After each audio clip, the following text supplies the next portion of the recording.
2024 ലോക്സഭാ തെരഞ്ഞെടുപ്പ് ഒരു ചരിത്ര സംഭവമാക്കി മാറ്റുക എന്ന ലക്ഷ്യവുമായിട്ടാണ് BJP മുൻപോട്ട് നീങ്ങുന്നത്. ഒരു ടാർഗറ്റ് ഫിക്സ് ചെയ്ത് അവർ മുമ്പോട്ട് പോകുന്നു. അവരുടെ ഏറ്റവും വലിയ ലക്ഷ്യം 1984 കോൺഗ്രസ് 404 സീറ്റുമായി അധികാരത്തിലേറിയ ആ റെക്കോർഡ് ബ്രേക്ക് ചെയ്യുക. ഒപ്പം തന്നെ അന്ന് കോൺഗ്രസ് നേടിയ 49.1% വോട്ടിനെ മറികടന്ന് 50% വോട്ട് ഷെയർ ഉണ്ടാക്കുക. ഇതൊക്കെയാണ് അവരുടെ ലക്ഷ്യങ്ങളിൽ പ്രധാനപ്പെട്ടത്. അതോടൊപ്പം തന്നെ ശ്രദ്ധിക്കപ്പെടേണ്ട മറ്റു ചില കാര്യങ്ങൾ കൂടി ഈ 2024 സംഭവിക്കും. 2024 തെരഞ്ഞെടുപ്പിന് ശേഷം BJP അടിമുടി മാറും. നമ്മൾ കണ്ട് പരിചയിച്ച പല മുഖങ്ങളും ഇനി ഉണ്ടാകില്ല.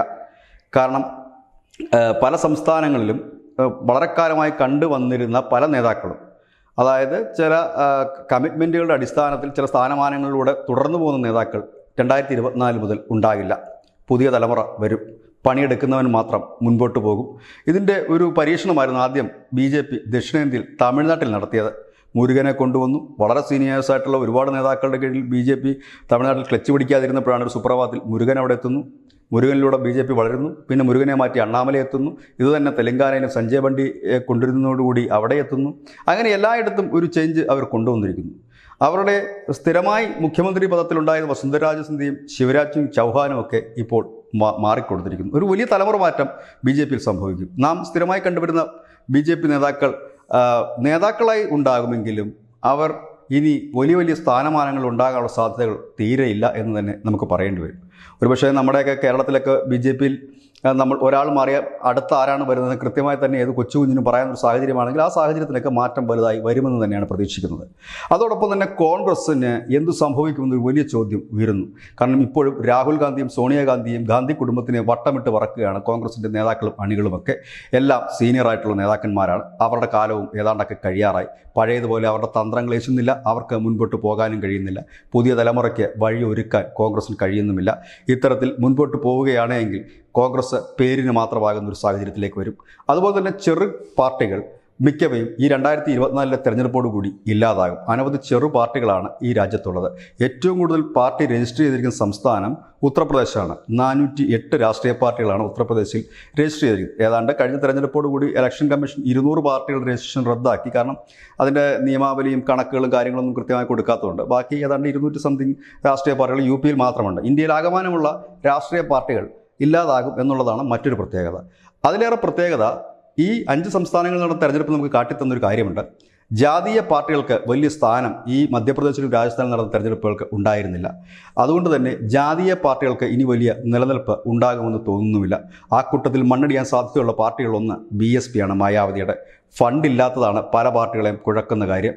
മുൻപ് ഫണ്ടുകൾ സ്വരുക്കൂട്ടി വെച്ചത് നോട്ട് നിരോധന സമയത്ത് ഒലിച്ചുപോയി. അതോടുകൂടി പെട്ടു. പിന്നുള്ളത് കള്ളപ്പണ വേട്ടയിലും പെട്ടു. അതോടുകൂടി തന്നെ ഈ ചെറുകിട പാർട്ടികൾക്ക് മുമ്പോട്ട് പ്രവർത്തിക്കാനുള്ള ഫണ്ടില്ലാതായി. ഫണ്ടാരും കൊടുക്കാത്ത അവസ്ഥ. അധികാരമില്ല, MP-മാരില്ലാത്ത അവസ്ഥ. പക്ഷേ മായാവതിക്ക് MP-മാരുണ്ട് എങ്കിൽ പോലും ആ പാർട്ടിക്ക് ഇനി മുൻപോട്ട് പോകാൻ കഴിയാത്തൊരു സാഹചര്യം. മറ്റൊന്ന് മഹാരാഷ്ട്രയിലെ ഉദ്ധവ് വിഭാഗം ശിവസേനയാണ്. ഒന്നുകിൽ ആ ശിവസേനയും ഷിൻഡേയും തമ്മിൽ കൂട്ടുകൂടും, ഒന്നിച്ച് ഒന്നായി പഴയ ശിവസേന പോലെ മുൻപോട്ട് പോകും.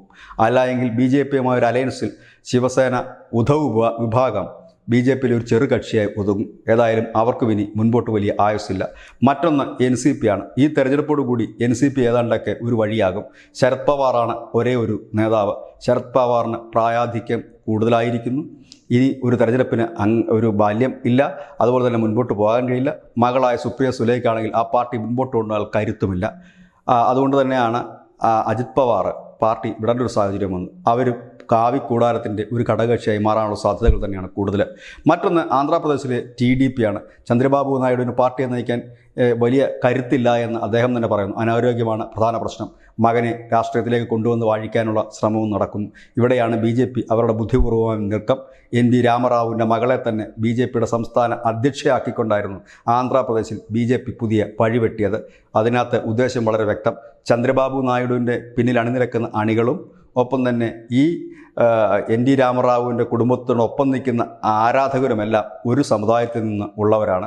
അതായത് TDP നശിച്ചാൽ അവർക്ക് മുമ്പിലുള്ളത് NT രാമറാവുവിൻ്റെ മരുമകനായ ചന്ദ്രബാബു നായിഡു അല്ല, പകരം മകൾ തന്നെയാണ്. മകളാകട്ടെ സ്ട്രോങ് ആയ ഒരു പാർട്ടിയുടെ ലീഡറും BJPയുടെ സംസ്ഥാന അധ്യക്ഷ. അതുകൊണ്ട് തന്നെ ആ സമുദായം ഒന്നാകെ BJPയിലേക്ക് ഒഴുകും. BJP പ്രതീക്ഷിക്കുന്നതും ഈ തെരഞ്ഞെടുപ്പല്ല, ഈ തെരഞ്ഞെടുപ്പിന് ശേഷം ആന്ധ്രയിൽ സംഭവിക്കുന്ന മാറ്റങ്ങളാണ്. ഏതായാലും ഇങ്ങനെ ഒരു സമഗ്രമായ മാറ്റം ഈ രാജ്യത്ത് സംഭവിക്കുന്നു. ഏതായാലും അവശേഷിക്കുന്നവർ വളരെ കുറച്ചേ കാണും. അത് അല്പസ്വല്പം കരുത്തരായിരിക്കും. അതിൽ ഒന്ന് DMKയും മമതാ ബാനർജിയും ഒക്കെ തന്നെയായിരിക്കും. നിതീഷ് കുമാറിൻ്റെ ഭാവി എന്തെന്നുള്ളത് 2024 വിധി എഴുതും. ആ തെരഞ്ഞെടുപ്പിൽ JDUവിന് വലിയ നേട്ടം ഉണ്ടാക്കാൻ കഴിഞ്ഞില്ലെങ്കിൽ JDU പിളരുക തന്നെ ചെയ്യും. ഇപ്പോൾ പല സംസ്ഥാനത്തുമുള്ള JDUക്കാരെയെല്ലാം MLAമാരടക്കം BJP വിഴുങ്ങിക്കൊണ്ടിരിക്കുകയാണ്. വടക്കിഴക്കൻ സംസ്ഥാനങ്ങൾ ഏതാണ്ട് JDUവിൻ്റെ കാര്യത്തിൽ തീരുമാനമായി. നിതീഷ് കുമാർ എന്ന ഒറ്റയാനിലാണ് ആ പാർട്ടി മുൻപോട്ട് പോകുന്നത്. ഒറ്റയാനും കാലിടറി തുടങ്ങിയിരിക്കുന്നു. ഇനി എത്ര നാൾ മുൻപോട്ടെന്നറിയില്ല. ഏതായാലും പിന്നെയുള്ളത് ലല്ലു പ്രസാദിൻ്റെ പാർട്ടിയാണ്. ഒരുപക്ഷെ അതും ഈ JDU പിളർന്ന് ഒരു വിഭാഗം BJPയോടൊപ്പവും മറുവിഭാഗം ലാലുവിനൊപ്പവും പോകാനുള്ള സാധ്യതകൾ വളരെ കൂടുതലാണ്. പിന്നെ അമ്പയെ പരാജയപ്പെടുന്നത് അനവധി പാർട്ടികൾ വേറെയുമുണ്ട്. ഏതായാലും 2019 നമ്മൾ കണ്ട പല പാർട്ടികളും 2024 തെരഞ്ഞെടുപ്പിന് ശേഷം കാണില്ല. നമ്മൾ സ്ഥിരമായി കേൾക്കുന്ന പല നേതാക്കളും 2024 തെരഞ്ഞെടുപ്പിന് ശേഷം കാണില്ല. മാറുന്ന ഇന്ത്യക്കൊപ്പം രാഷ്ട്രീയവും മാറുകയാണ്, നേതാക്കളും മാറുന്നു. ഇതിനാണ് ന്യൂസിൻ്റെ വളർന്ന പോയിൻ്റ്. നന്ദി, നമസ്കാരം.